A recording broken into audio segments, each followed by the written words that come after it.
Hasuni mağaraları, Diyarbakır'ın Silvan ilçesinde bulunan Anadolu'nun en eski mağara yerleşim yerlerinden biri olarak biliniyor.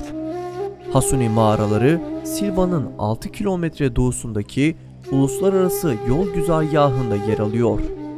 Albat Dağı'nın güney eteklerindeki Hasuni Vadisi'nde kurulmuş olan antik şehir, Silvan Ovası'na hakim bir noktada bulunuyor. Hasuni mağaraları arkeolojik değere sahiptir ve tarihi Mezolitik döneme kadar gidiyor. Yontma taş devri olarak bilinen bu dönemde insanlar yerleşik hayata geçmiş, kendilerini korumak ve avlanmak için taşları yontmaya başlamışlardır. Hasuni de bu dönemde kurulmuştur.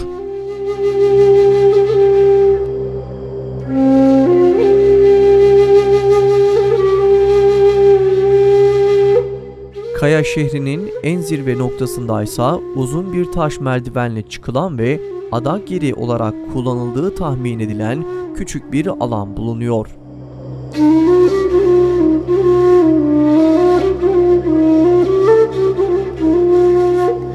Yekpare kaya parçaları üzerine oyularak yapılmış irili ufaklı 300 odadan oluşan ve bir kaleyi andıran Hasuni mağaraları, kapladığı alan ve mağara sayısı itibariyle Anadolu'da emsal teşkil etmektedir.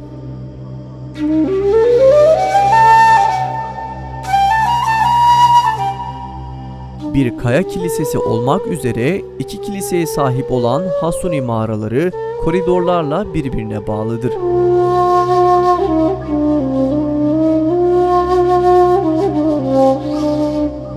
Mağaralarda sarnıçlar, taştan oyma su depoları ve su kanalları yer almaktadır.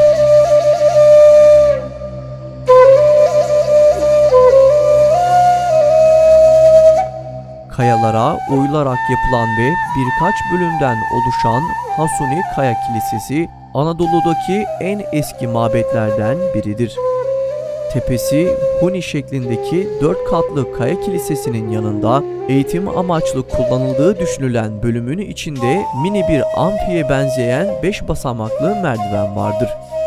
Zamanla tahrip olmuş Hasuni Kaya Kilisesi, Hristiyanlığın yayıldığı ilk dönemlerden 13. yüzyıla kadar kilise olarak kullanılmış.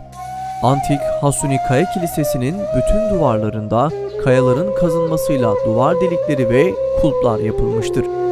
Ayrıca kapı üstlerinde ve pencere kenarlarına kazınmış farklı kabartmalar da bulunmaktadır. Kesme taş ve tuğla kullanılarak yapılmış olan kilise, mağara şehrinin eteklerindeki düz alanda bulunmaktadır. Kimler tarafından yapıldığı bilinmeyen kilisenin yapım tarihi kesin olmamakla birlikte 13. yüzyılı olarak kabul edilmektedir.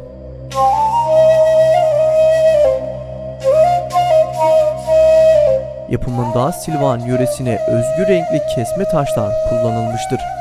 Devasa kaya parçaları oyularak apartman şeklinde yapılmış mağaralardan oluşan Hasuni'nin görüntüsü oldukça ilgi çekiyor.